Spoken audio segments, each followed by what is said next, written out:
esse projeto Doutrina Catarinense é muito interessante. Venho acompanhando também as outras lives da área de direito civil, do processo civil, direito do trabalho, previdenciário.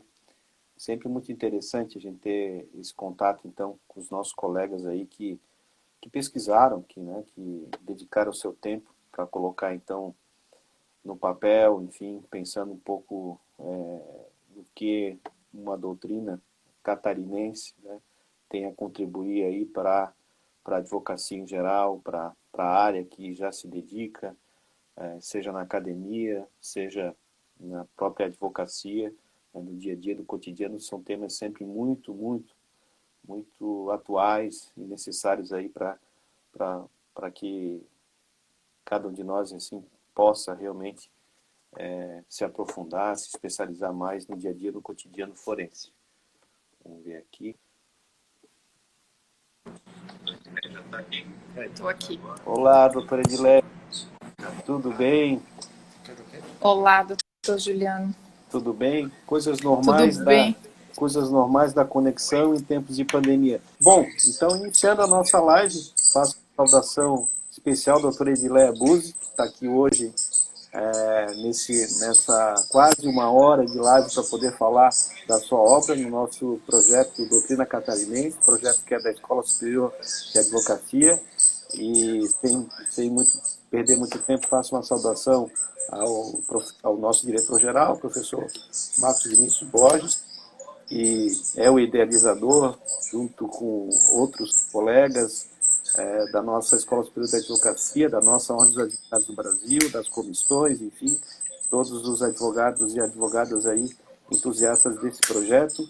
Faço a saudação, portanto, especial ao professor Dr. Marcos Vinícius Borges, ao nosso presidente da OAB, Dr. Rafael Orne, e vamos falar hoje, então, sobre o livro Culpado até provar o contrário. Doutora Edileia Buzzi, advogada desde 2009, como a gente diz, uma filha da PUC do Rio Grande do Sul, uma PUCiana especialista, veio aí nos brindar, então, com as suas experiências e falar, obviamente, do livro, então, que é um tema absolutamente polêmico, né, e que com certeza aí vai fazer com que a gente reflita um pouco. Doutora Edileia, muito obrigado por estar aqui conosco e já vou lhe provocar, quer dizer, eu vou fazer algumas perguntas e a doutora então fique à vontade, né, para poder então desenvolver as respostas aí nesse sentido. Primeira pergunta, né, por que a escolha do tema? Doutor, não é boa noite, né, para todo mundo que está aí nos assistindo. Desculpa aí pelos problemas técnicos. Já agradeço de antemão ao doutor Jefferson, que me ajudou aqui a sanar tudo aí no começo. Eu não acho que tenha sido uma escolha, tá? Acho que o tema me escolheu. Desde que eu trabalhei nesse caso e eu ingressei nele com pouco mais de 3 anos de advocacia, então logo em seguida eu peguei a carteirinha e não acreditava que estava numa coisa dessa proporção, né? Que foi um caso bem emblemático aqui na nossa região. E eu sempre, desde o começo, eu pensei, não, eu vou ter que escrever eu vou ter que contar isso, porque parecia uma coisa que não era comum, né? A gente acha que não, parece novela, parece filme, e estava ali. Então foi uma história que me incomodou muito, e eu guardei tudo, era um processo imenso, e fiquei com aquilo ali. Não, tinha que contar, e depois que passou, o júri foi em 2014, passaram-se, aí eu tive filho, e pensei, não, agora eu vou. Sentei e comecei a colocar no papel. Mas não achei, sem grandes pretensões. E aí mostrei para a doutora Leila Mara da Silva, juíza criminal aqui da minha comarca. E ela falou, poxa, achei muito bom. E aí isso me encorajou. Aí procurei editora, teve o doutor João Marcos Buch, juiz de Joinville, também me incentivou, me apresentou o editor. E dali nasceu o livro. Então, assim, não foi eu que escolhi o tema, acho que foi uma história que me escolheu. Uhum. E, doutora Edileia, então, especificamente, já que a doutora já respondendo, já fala um pouco, né, essa questão desse processo. Logicamente, se for o caso de guardar o sigilo das partes, né, Uhum. mas se puder nos contar um pouco, né? Já que o tema ele escolheu, me parece então que isso, quem advoga na seara criminal, né, vai concordar em muitos e muitos casos já, quem advogou em algum caso, pelo menos alguma vez, a presunção de inocência não ocorria no processo. Mas então, especificamente nesse processo, que justamente então, portanto, motivou, né, foi a mola propulsora para que pudesse então se inspirar a escrever, né, pudesse dizer aí um pouco do livro, do sumário, enfim, dos capítulos, daquilo que com certeza aquela que está aqui nos assistindo vai ter curiosidade, inclusive, de adquirir a obra. Pois é, doutor. Eu entrei no processo, nesse processo como advogada depois que ele já estava em fase de, o réu já tinha sido pronunciado, estava em fase de recurso já, né? Então, eu conto a história de um caso real acontecido na comarca de Blumenau e inclusive com peças processuais, né? Há peças ali, porque. E não fui só eu, né? Junto comigo tinham outros dois advogados, o doutor Jeremias Felski e o doutor Werner Neuert. Então, assim, eu conto tudo, todos os nossos passos, né? Especificamente os meus enquanto defesa ali, tudo que a gente fez para conseguir com que essa pessoa que ficou presa por 3 anos e meio, ficou presa preventivamente, fosse no começo o meu intuito era soltar, né? Então, não, vamos fazer tudo para soltar. Como é que ninguém lê? É uma coisa volumosa e no final eu me convenci mesmo que não, ele era tão grande que assustava. Então, depois disso, depois que a gente viu que não soltaria mais, a gente partiu para o outro plano. Só que o réu ele tinha muito receio de ir a júri. Ele ficou com medo da justiça. Ele me dizia, né? Como é que eu vou confiar numa justiça que está me deixando 3 anos e meio aqui sem prova? E então aí a gente convenceu ele que não tinha outro meio, vamos aceitar, vamos para o tribunal do júri e para lá a gente foi. Então, assim, o livro está contando todos os passos disso, detalhadamente, o dia que ele foi submetido a júri, os recursos, a acusação fez recurso depois disso. Então, tem um habeas corpus ali que foi um precedente do Tribunal de Justiça de Santa Catarina, que foi a participação dos advogados, o direito dos advogados de fazer perguntas para corréu em júris que são processos desmembrados, né? Então, assim, tem bastante coisa ali de história, nossa história, né, do que a gente passou para isso, mas também tem as peças e a parte processual também está ali dentro, com fotos, inclusive, né? O livro tem fotos que a gente foi em local do crime, tentou refazer as coisas do cadáver, medir o porta-malas de carro, que era uma história bem, bem complexa. Doutor Edilé, né, nessa sua trajetória aí, né, na seara criminal, né, todo advogado criminalista se depara com isso, né? Quer dizer, provavelmente não foi o primeiro que a doutora enfrentou nessa situação e não vai ser o último. Tivemos aí, né, discussões nas redes sociais envolvendo um processo criminal moroso na capital de Santa Catarina, mas que não é diferente, né, de nenhuma outra cidade do nosso estado e também, quiçá, do nosso país, né? Nós vivenciamos muito isso e podemos dizer que o advogada criminal, ele lida com as mazelas humanas, né? Seja da vítima, né? Seja do acusado dentro do processo, é bom que se diga, né? Então, as duas partes integrantes dentro do processo, uma que faz parte da sociedade, que é a vítima, e outra é o réu dentro do processo, de certa forma tem as suas chagas, né, causadas pelo processo penal e as questões problemáticas que envolvem, né, a ressaltar o próprio título, né, do livro da doutora, né, a questão da inversão, né, dessa presunção que na prática em muitos casos acontece a presunção de culpabilidade e não é uma presunção de inocência.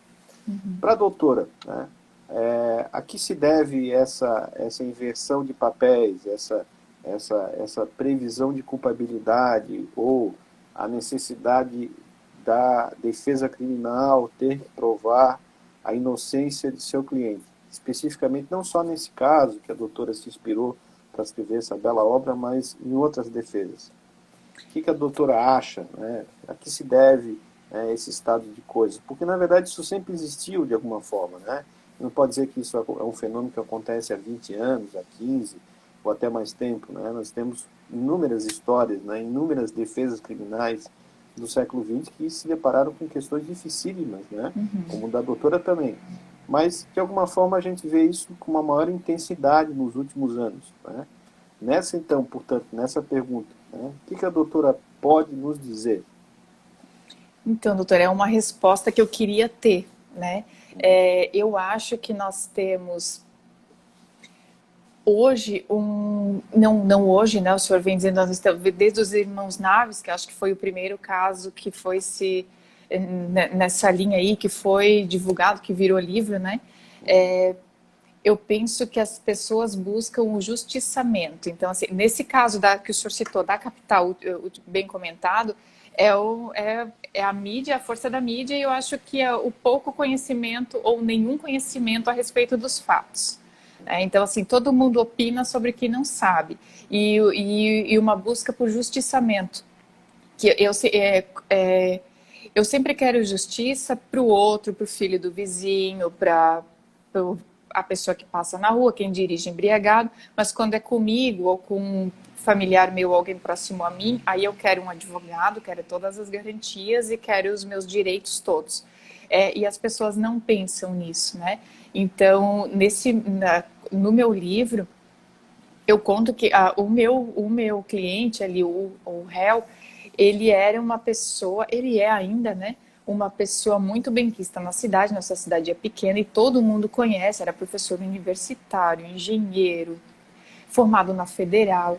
E as pessoas, todo mundo acreditava. E com o passar do tempo, as pessoas vão dizendo: poxa, mas passou tanto tempo, acho que ainda está preso, então ele fez alguma coisa.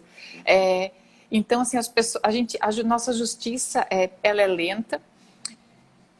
Não, isso não é um geral, né? Não é uma crítica para ninguém, mas muitos não fazem o que precisa ser feito no início, às vezes por falta de coragem, eu acredito, para que isso não vá mais longe. Então, assim, porque na maioria dos casos ainda são pessoas de classe social baixa, com pouca escolaridade, de negros, como a maioria do sistema penal. Então, assim, que não reúnem esforços para condições de pagar advogado, para que busque a justiça ali desde o início, e mesmo os que conseguem, isso é muito difícil. Então vão respondendo preso por crimes que muitas vezes não cometeram, porque o nosso índice, são poucas as pesquisas nesse sentido, mas as que existem apontam índices alarmantes de pessoas que estão no sistema penal e que não deveriam estar lá. Né? A prisão preventiva mesmo, acho que hoje são 70% dos presos do nosso sistema, e posso quase que garantir para o senhor que mais da metade deles não precisaria estar ali, né? Então, não tenho a resposta para o senhor para dizer, não, por que é assim? Por que todo mundo tem que ser culpado, provar que é inocente, por mais que a lei diga diferente?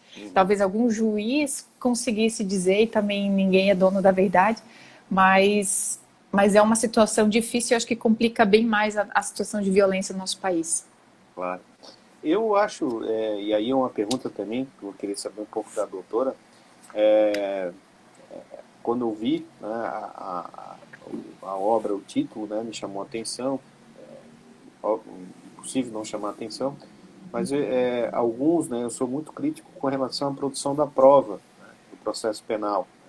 Talvez isso estaria ligado até mesmo com o título, né, a necessidade do réu provar de que ele não é o culpado. Mas provar de que forma? No nosso sistema de provas no processo penal, quer dizer, um processo penal já de quase 80 anos, né, o nosso código, mesmo com as reformas, né, desde lá para cá, a questão da prova sempre foi algo muito problemático, a busca da verdade real dentro do processo, né, uma tradição nossa baseada numa prova testemunhal, a questão, mesmo que não há uma tarifação da prova, mas, de certa forma, a prova pericial, ela teria uma maior credibilidade num conjunto dentro do processo. Mas um ponto que eu sempre costumo comentar com colegas e com alunos também, a questão de alguns delitos, né, chamados delitos praticados na clandestinidade, como o estupro, por exemplo, estupro de vulnerável, e outros crimes também, não só esse, mas especialmente esse, com relação à necessidade do acusado provar a sua inocência, quer dizer, de que ele não é culpado, é que a palavra da vítima, né, nesses casos, é levada muito em consideração. Até mesmo porque, de alguma forma, justificada diante dessa clandestinidade, ou seja, que são crimes que são praticados, em muitos casos, no ambiente familiar, são praticados sem que outras pessoas possam visualizar, ou seja, dificilmente nós vemos um caso como esses de que há uma prisão em flagrante, pelas características mesmo do crime, como ele acontece, se é que acontece de fato, né?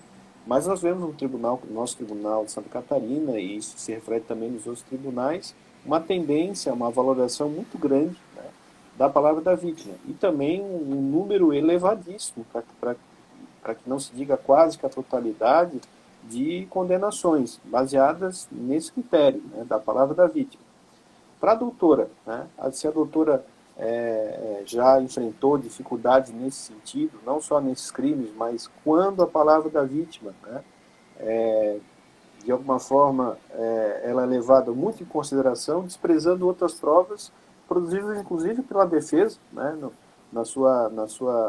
no seu mistério mesmo da defesa, e mesmo assim não é levada em consideração. O que a doutora pode nos dizer inclusive para o jovem advogado, ou jovem advogada, né, que está iniciando agora, iniciou há poucos anos, né, e se depara com situações, com essas dificuldades que o próprio livro da doutora, então, nos apresenta?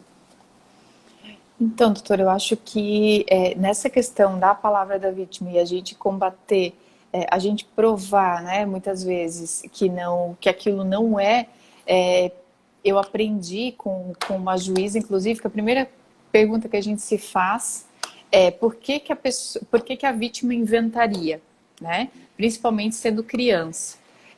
Então, assim, eu sempre parto dali. E dali eu tiro as minhas conclusões e os nortes da defesa. Então, assim, tem uma briga anterior, né, em caso de estupro, que eu não atuo muito, né, mas nos que eu faço, nos que eu fiz e faço, eu sempre vejo, não, o pai e a mãe brigaram antes, tem um desentendimento, tem uma desavença, estão lutando pela guarda, tem indício de alienação parental. Então, assim, eu vou por ali, e dali a gente vai provando com a ajuda de outros profissionais, sempre acredito que a prova técnica tem um pouco mais de valor do que não só eu, né, do que as testemunhais. Então a gente sempre vai por ali, com laudo de psicólogo, com laudo de especialista em alienação parental, que nós temos Sandra Bacara, temos Andréa Calçada. Então a gente eu norteio por ali, para tentar provar o que legalmente a gente não precisaria, mas na prática a gente vê que nós temos que ir até onde a gente conseguir, porque isso não é fácil. E é interessante que a doutora toca no assunto que semanas atrás, não me lembro exatamente a data, tivemos aqui também no mesmo projeto Doutrina Catarinense, o doutor Carlos Glavan Pinto da Luz, de repente pode estar aí nos assistindo, pode ter dado uma passada, eu vi que ele também curtiu na próprio perfil do Instagram aqui da ESA o card da doutora aqui, que iria já estar aqui presente hoje. Mas o Dr. Carlos, ele é um entusiasta da investigação defensiva, né, da produção da prova pela defesa, inclusive no momento da investigação criminal, né, durante o inquérito, né. Que no Brasil a gente não faz muito, né? Está começando agora por causa dos acordos de não persecução, né? Isso. O que a doutora pode nos dizer disso, né? Quer dizer, a doutora já mais ou menos vem se preparando para um futuro caso, né? O que a doutora pode dar de conselho, né, para aquele advogado, para aquela advogada que inclusive já está com esse problema, né? Quer dizer, a necessidade de provar que seu cliente não é culpado, já desde o início do processo ou até mesmo antes do processo. Doutor Juliano, eu acho que nós vamos chegar nisso para frente, porque assim, no meu caso, pelo menos na minha comarca, nós geralmente somos procurados quando já temos denúncia ou quando a pessoa recebe ali o acordo, e aí a gente começa a agir, né? Se não, são casos, um dos casos que eu mencionei, que eu falei da contratação da doutora Sandra Bacara, da Andréia, para atuar junto com a gente no processo, era um caso de um conhecido meu e a gente sabia que viraria um processo, então a gente foi fazendo antes, né? Isso, e o processo já é de 2017 e ainda não temos sentença. Uhum. Mas eu acho que depois que isso pegar, né, que isso virar o normal, acho que isso é bastante válido. O doutor Alexandre Moraes da Rosa, né, fala muito nisso, né, que os advogados têm que se preparar para isso, só que a gente luta com uma disparidade de armas, né, então acho que até que isso se iguale a gente vai demorar, mas a gente está no caminho, nós temos que fazer sempre o que dá e não ficar pensando nisso, né, estamos em posição inferior ou não. Acho que se a gente ficar pensando nisso, a gente fica muito fechado e não vai fazer o que precisa, né? Porque já desanima no começo. A gente tem que ir e fazer o que dá pelo nosso cliente, porque no final, condenando o seu absolvente, a gente vai saber que fez tudo o que podia. E doutora, doutor Guilherme, nós tivemos aí um momento, né, de importante no Natal do ano passado, né, nossa Lei 13.964, chamado Pacote Anticrime, né? O então ministro da Justiça, Sérgio Moro, havia enviado um projeto de lei no ano de 2019, e esse projeto de lei ele foi desidratado, né? Ele foi cortado, ele foi incluído outros pontos que não faziam parte desse projeto, mas tivemos aí alguns avanços, né? Alguns avanços. O primeiro, talvez, é o artigo 3º-A, né? No sentido de que agora é o sistema acusatório, de fato, definitivamente, então, no nosso Código de Processo Penal, né? O segundo, né, ainda que esteja suspenso a sua aplicabilidade, mas o chamado juiz das garantias no inquérito, e também já vai em seguida a pergunta um pouco da questão da expectativa da doutora dentro da temática da sua obra. E o terceiro, como a própria doutora falou, quer dizer, os acordos de não persecução penal, né, o nosso artigo 28A. Né. E também, digo aí, a nova redação do artigo 28, que o anterior dizia que o Ministério Público requereria, na hipótese de não convencimento próprio da existência da autoria e materialidade, opinaria pelo arquivamento do inquérito, ficaria ainda a critério do juízo aceitar ou não, né? Então, o artigo 28A, ele vai determinar o arquivamento, seguindo, então, a nova redação desse artigo 28. Mas nós temos, mesmo assim, questões ainda não resolvidas dentro de uma ideia de um sistema acusatório. Nós temos ainda o artigo 385 do Código de Processo Penal, quando dá poderes ao juiz ainda a condenar, mesmo quando o próprio Ministério Público pede a absolvição, né? Então, é uma luta que muitas vezes não é só contra a tradicional figura do advogado da sociedade, do Ministério Público, mas de convencer mais ainda o magistrado, né, da inexistência de culpa, e aquilo que deveria ser presumido seja a certeza do magistrado também. Mas a primeira pergunta, então, no primeiro sentido, de que forma, né, a doutora vê o impacto no geral, né, isso que eu falei da Lei 13.964, para essa esperança, digamos assim, que o réu, né, seja reconhecido como inocente até que se prove o contrário, justamente o contrário do título da sua obra. Será que a Lei 13.964 ela vai ajudar ou ela vai dificultar mais ainda a defesa criminal? Pois então, doutor, eu acho que o sistema acusatório, como ele funciona nos outros países, acho que ajudaria, né? Até o doutor Auri Lopes fala muito isso, mas isso já principalmente se a gente for pegar nos processos de júri, nas sessões de tribunal do júri, e nas audiências, de onde nós estamos sentados, né? Então, assim, para o jurado isso conta. Então, a partir do momento que tudo isso for colocado no seu lugar, acho que as coisas podem melhorar, né? O pacote anticrime, ao meu ver, o acordo de não persecução penal, da forma como está, porque agora também está começando, está caminhando, pelo menos por aqui, é meio que imposto e aceita, se quer, se não quer, responde, né? Denuncio. Então, não vejo grande avanço ali, pelo menos não agora no início. E só tem uma crítica na execução penal ali, né? Acho que piorou um pouco e aí é outro viés, né? Execução penal, acho que teríamos que dar um enfoque e tentar melhorar para salvar os que são salváveis. E a doutora Edilé, é interessante quando a gente fala do acordo de não persecução penal, quer dizer, um novo modelo, podemos dizer assim, importado de uma tradição que nunca foi nossa, né?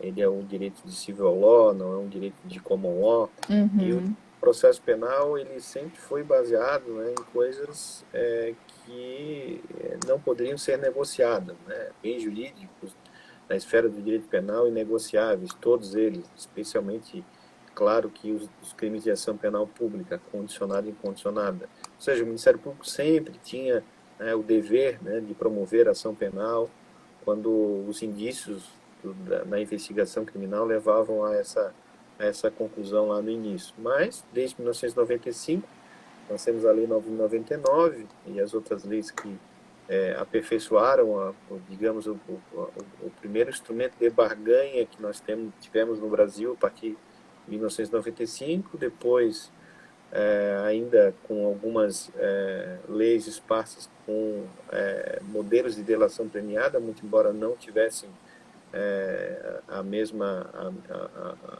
aplicabilidade, ou seja, era um pouco de tabu entre os juízes, advogados, promotores, né, com relação à delação premiada, mas já existia. Depois a Lei 12.850, de 2013, né, que veio criar um procedimento da colaboração premiada, e agora, como a doutora ressaltou muito bem, o artigo 28A, agora já no nosso Código de Processo Penal. Nessas questões, é uma pergunta que eu faço, de muita curiosidade, uma vez que o seu tema é excelente, nas suas defesas criminais, né, a doutora se depara, né, com a presunção de culpabilidade já no momento de transação penal, ou no momento de suspensão constitucional do processo, no juizado especial criminal, e nas outras possibilidades de barganha, né? Então, a primeira pergunta vai nesse sentido. Se a doutora já se deparou, se pode nos relatar algumas situações em que conseguiu reverter essa presunção de culpabilidade, né? E o que a doutora acha, né, desse modelo de justiça negociada aí no âmbito penal, desde o juizado especial criminal até o que a gente tem hoje de novo no CPP. Pois é, doutora Juliana, é que eu acho que nas nossas transações, quando vamos para as audiências de transação penal, o Ministério Público, muitas vezes, alguns deles, né, com ressalvas, sequer olharam para ver se aquilo não seria motivo de arquivamento, né? Não, manda para lá para fazer o termo circunstanciado, né? Então, eu muitas vezes oriento que não aceite e vamos ver, né? Mas as pessoas, eu não sei se isso só aqui em comarcas pequenas, mas muitas das pessoas dizem, não, eu vou aceitar para resolver, para me livrar disso, não quero mais. E isso, eu vejo isso também com relação ao acordo de não persecução penal. Tem muita gente que eu digo, poxa, mas não é assim, às vezes, né? Não, eu vou fazer porque eu não quero mais isso. Então tem, como diz o professor Auri Lopes, o processo penal, responder a um processo penal já é uma pena, né? Já submete o acusado a uma pena. Então tem muitos que aceitam essas barganhas para se livrarem disso, né? Então, infelizmente é assim na prática que eu vejo que funciona muito disso, né? E a gente, como o senhor falou aí muito bem no início, a gente vem copiando e a gente copia do país onde 99% dos processos são resolvidos assim, mas onde porque, porque as pessoas gastam e é muito oneroso essa advocacia preventiva aí no começo para barganhar as coisas, e para evitar isso eles fazem o acordo, mas é o país onde tem a maior população carcerária do mundo, o maior problema carcerário também é lá. Então, acho que nós importaremos isso também. Nós não temos, a gente já não tem estrutura agora, né? É interessante porque a Lei 999 ela veio com dois propósitos, né? Primeiro era um propósito de desencarceramento, né? Uhum. E de fato ela atingiu, né? Porque ela tirou dessa questão de pena privativa de liberdade, esse tipo de direito, muitos crimes, né? Aqueles crimes depois chamados de baixo potencial ofensivo. Então, de certa forma, isso ela resolveu. Agora, ela não resolveu e talvez criou um problema muito grande, né? Ou ajudou a perpetuar esse problema que é o tema, eu volto a dizer, é o tema do livro da doutora, aquele que está entrando aqui na nossa live está vendo aí, é o projeto Doutrina Catarinense, né?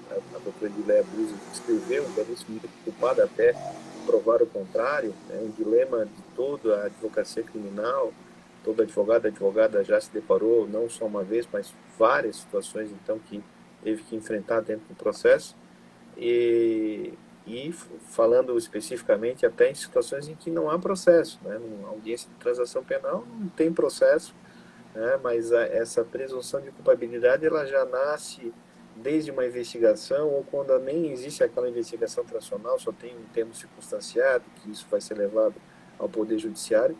Mas, como eu estava falando, a segunda proposta, que na verdade ela não atingiu da mesma intensidade quanto a questão do desencarceramento, foi essa de conciliação, né?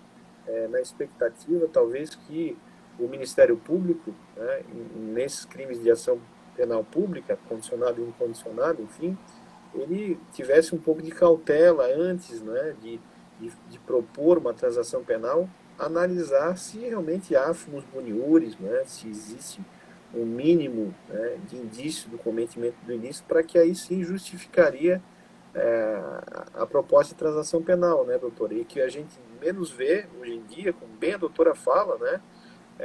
Claro que não vamos aqui generalizar, mas em demandas que são muito caras à defesa, caras no sentido que nos chama a atenção, não há, assim, de alguma forma, um filtro realmente, né? Até mesmo porque situações como essa que eu relato para a doutora, que eu passei enquanto já advogado. Feita a transação penal não aceita, o Ministério Público opinou depois pelo arquivamento, né, do termo circunstanciado, por não vislumbrar, né, elementos suficientes para que oferecesse uma denúncia, veja só, né?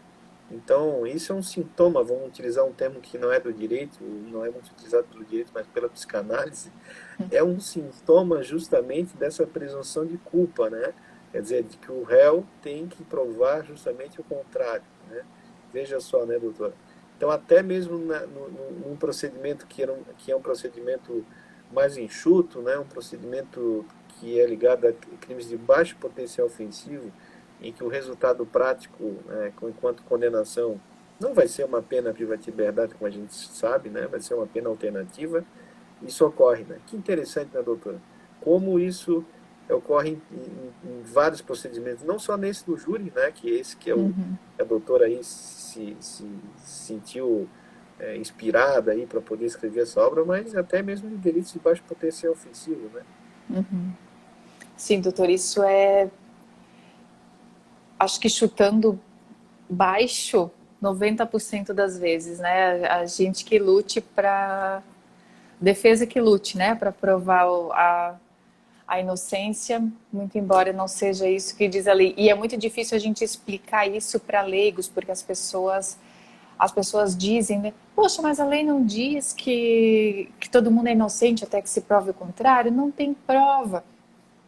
Então, às vezes, a gente chega a ver, né, no tribunal do júri, promotor de justiça falando, né, coisas diferentes do que é, e a defesa que lute, né? Não, é sempre assim, é bem complicado. E aí as pessoas nos perguntam e a gente, pois a lei diz isso, mas a prática mostra isso. Mas só quem está aí todo dia vendo e quem passa por isso sabe que efetivamente é assim, né? O senso comum sempre vai dizer que, não, tem alguma coisa ali, né? A pessoa se está respondendo é porque tem alguma coisa. Do nada ninguém responde.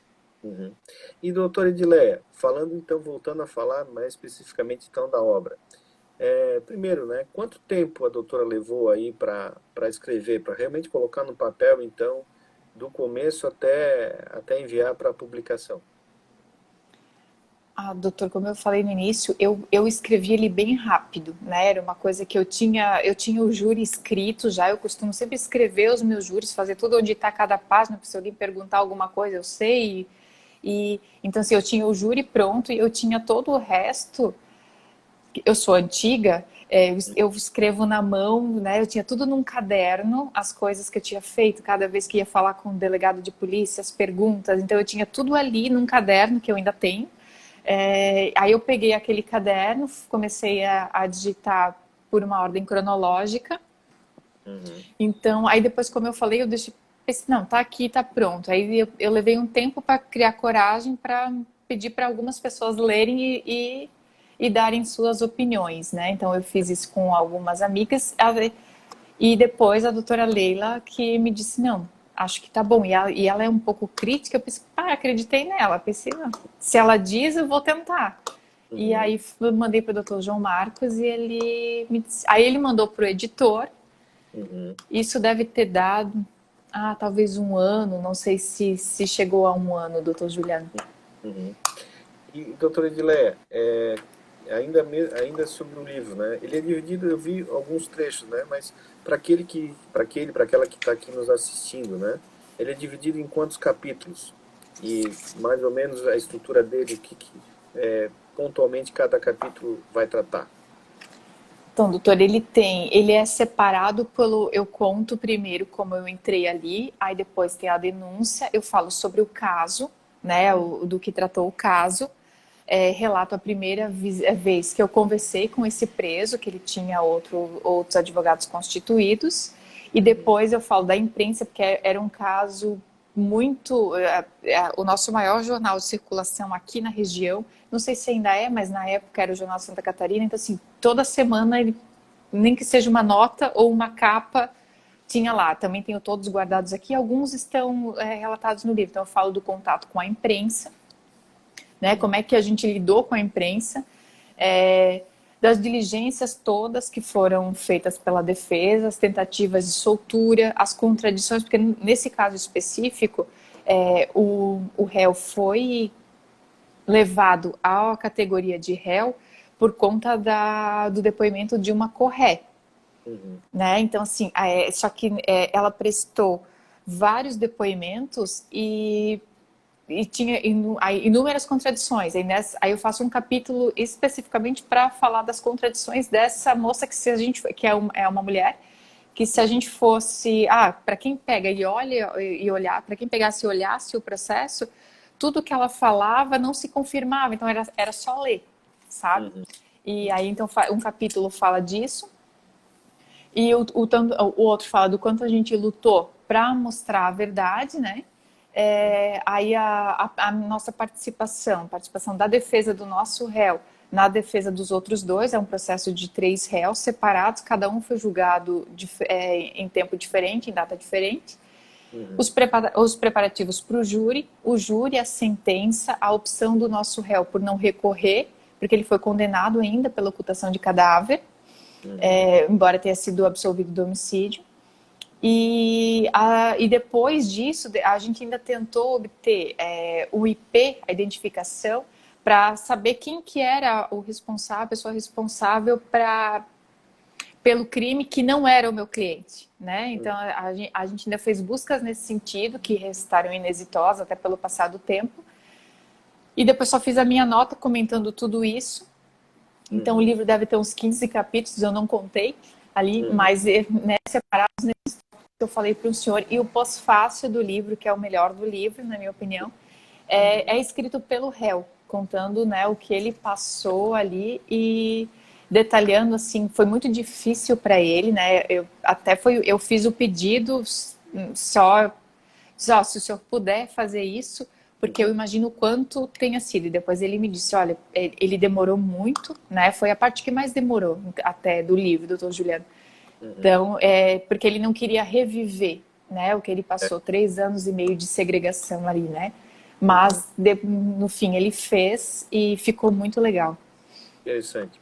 Agora, doutora Edileia, a doutora falou algo que isso eu acho que é um tema muito sensível, a defesa criminal, especialmente quando advogado que está nos assistindo, né, que vivenciou, vai vivenciar isso, a questão, né, do relacionamento durante a defesa criminal com a imprensa, com as redes sociais, né, e, obviamente, porque o tema do livro da doutora digamos, enfrenta isso de uma forma que é o drama do cotidiano do advogado, da advogada, da criminalista, do criminalista, né? Provar a inocência do seu cliente, o que já é irregular no processo, e lutar para provar a inocência nos órgãos de imprensa, tradicionais, oficiais e até mesmo nas redes sociais, né? Tivemos Que aqui querem vender tragédia, né, doutora? Eles vendem tragédia, as pessoas cedem, né? E aí a gente está no outro viés, né? isso, especificamente nesse caso, né, já que a doutora comentou, né? Como é que foi a questão com a imprensa, né? Isso deu notícia ou a imprensa se interessou pelo caso? E como é que foi durante a defesa, né, no momento que a doutora assumiu a causa, né, ou antes e durante a causa e depois, né, com relação à imprensa? Foi muito difícil, doutor. É uma coisa assim, eu tinha uma postura no início nesse processo, foi um processo escolhido, entre aspas, pela nossa imprensa aqui regional, muito massivamente, assim, era uma coisa muito falada na época. Foi um dos mais comentados, um dos processos criminais mais comentados da região até hoje, eu acho que continua sendo. E então, assim, no início eu tinha uma postura de vamos ignorar, né? A gente tem que focar no nosso trabalho é o processo e vamos deixar. Só que nesse caso específico, a mãe do réu, na época, tinha 76 anos. Então, ela todos os dias recebia o jornal de Santa Catarina na casa dela e cada vez que tinha uma notícia era mais um golpe, parecia, sabe? Então, pensei, poxa, a gente tem que fazer alguma coisa. A gente chegou a notificar o Jornal Santa Catarina pedindo, pelo menos para não expor fotos. Isso deu resultado no início. E mais para frente eu fui tentando explicar na época um repórter que trabalhava aqui em Blumenau, era o Anderson Silva, hoje está aí na capital, né? Está no jornal, inclusive na televisão, até a gente conversou esses dias sobre o livro. Então, na época, eu pensei, poxa, vamos tentar se unir. E aí fui tentando explicar, fui explicando para o Anderson o que era de fato, mostrando para ele um pouco das outras coisas. E aí a gente foi tendo um pouco mais de respeito ao processo. Eu não digo nem a nós, mas ao processo, né? Como a gente estava falando hoje no início desse outro caso comentado aí da capital ultimamente, quando a gente vê só fragmentos, a gente forma a nossa opinião, muitas vezes, se não em todas, equivocada. Então a gente tem que ter o conhecimento de um todo para conseguir, ou senão a gente fica quieto, né? Que deveria ser assim. Mas daí nesse meu caso, quando eu comecei a conversar com o Anderson Silva, ele foi entendendo e a gente foi fazendo isso. Não, a gente dava o nosso contraponto. Eu sempre pedia para ler antes, porque às vezes eles mudam o que a gente diz, né? Quando é por telefone, ou não, então eu vou te mandar por e-mail, né? E aí isso foi sempre seguido à risca e foi dando certo, assim. Eu acho que depende muito da imprensa também, né? Especificamente, assim, tem alguns que só querem a tragédia, mas tem os outros também, que não são poucos, que respeitam, que querem ouvir e que seguem como tem que ser, né? Perfeito. Doutora Edileia, o tema é sensacional, não por acaso a doutora foi selecionada aqui do projeto Doutrina Catarinense para poder falar um pouco aqui nessa live pela ESA, mas eu gostaria que a doutora aí nos nossos minutos finais, nós estamos aí perto aí dos 5 minutos, pudesse dizer um pouco mais aí sobre algo que para muitas advogadas é muito interessante poder ouvir, ou seja, uma advogada criminal de talento, como a doutora, já com uma trajetória já de mais de uma década, autora de um belo livro que é comum e é interessante para toda a advocacia criminal. O que a doutora pode dizer, especialmente para as advogadas criminalistas, né? Aquelas que, até inclusive, que ainda não são advogadas, que vão se formar e que sonham em dividir uma tribuna do júri, numa defesa criminal. O que a doutora pode dizer aí nesses 5 minutos finais aí que nós temos? Doutor Juliano, é difícil ser mulher, eu acho, em todas as profissões, né? A gente vive um sexismo enraizado, né? Da mesma forma como o racismo e como as outras formas de preconceito. Eu só digo eu digo sempre isso para todo mundo, mulheres e homens, que se a gente faz o que a gente gosta, e faz com ética e profissionalismo e tudo que a gente pode, especialmente nos casos, né, criminais, defesas criminais, sem prometer o que não podemos, né? Eu sempre digo que o que o advogado pode prometer e garantir é o seu trabalho, o seu empenho, né? O resto todo depende de decisões de outras pessoas. Eu acho que se for assim, vai ter sucesso sempre. O sol está aí para todo mundo que age dentro da ética, da coerência. Então, assim, as mulheres mais ainda, né, que enfrentam barreiras, né, nem sei, não tenho palavras assim, para dizer, né, como é difícil a gente no meio dominado por homens, ir em presídio, né? O meu marido até hoje pensa, meu Deus, ela vai lá no presídio, quando fiquei grávida, ele me levava, esperava na porta. Então tem todo um por trás disso tudo, mas a gente tem que se portar da forma que tem que ser, sempre nos dando o respeito e respeitando os demais com ética. Acho que isso não tem receita seguindo isso que não dê certo. Isso é interessante, né?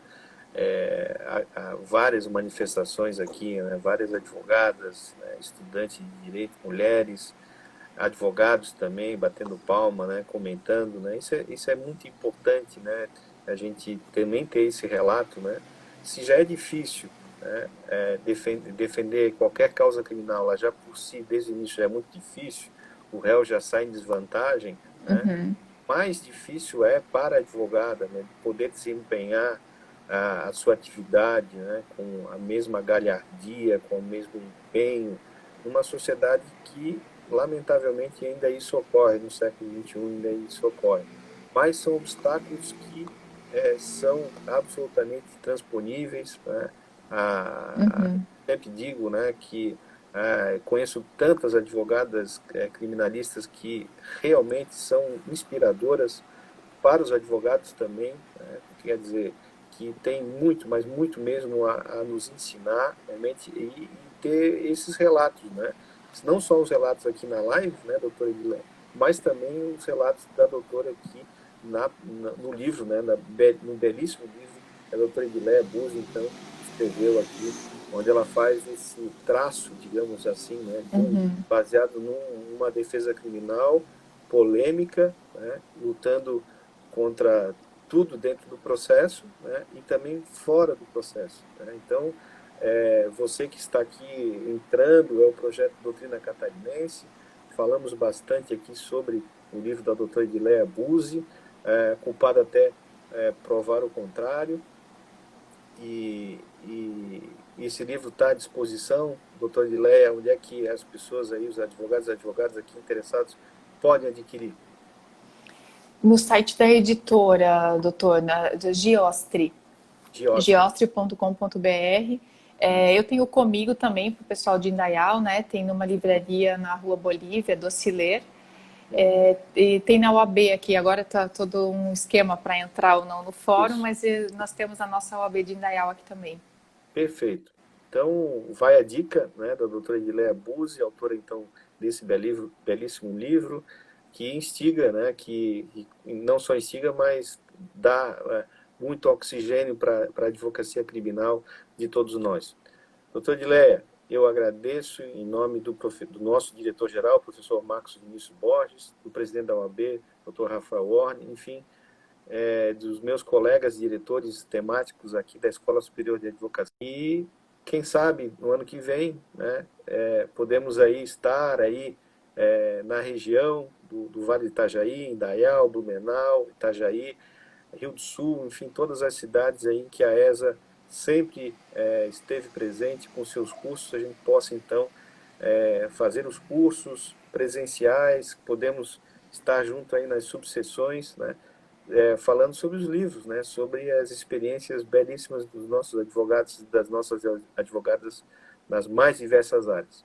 Doutora Edileia, muito obrigado, e vamos encerrar então por aqui a nossa live, já pertinho da 1 hora, para que a gente possa salvar a live e que para aquele que não pôde assistir nesse período aí das 6 até perto das 19 horas, possa assistir depois, mais tarde. Doutora, a palavra final aí, uma saudação final aí para a nossa Obrigada, audiência. doutor. Eu só tenho a agradecer ao senhor, à ESA, a toda a coordenação, o nosso presidente, né, por essa oportunidade, por estar aqui, né, falando sobre um filho. Eu digo que é sempre bom falar sobre filhos, né? Obrigada para todo mundo que está aí nos assistindo. Eu, desde o dia do lançamento até hoje, eu só tenho que agradecer, né, por isso e por todo mundo que esteve comigo nesse caminho e continua até hoje. Perfeito, perfeito. Então é isso, gente. Vamos encerrar então a nossa live de hoje. E fica o convite para que você adquira então a obra, seja diretamente com a doutora Edileia Buzzi ou no próprio site da editora, né, seja mais uma obra citada nas petições, nos recursos, né, e também em outras experiências aí que a gente tem do nosso cotidiano. É isso, gente. Obrigado. Um abraço, doutora Edileia. Um abraço, doutor Juliano. É um prazer poder ouvi-la e aprender muito, né, com o seu relato, com as suas experiências na advocacia criminal aí da região. Um abraço. Prazer é todo meu. Um abraço. Até mais. Até mais.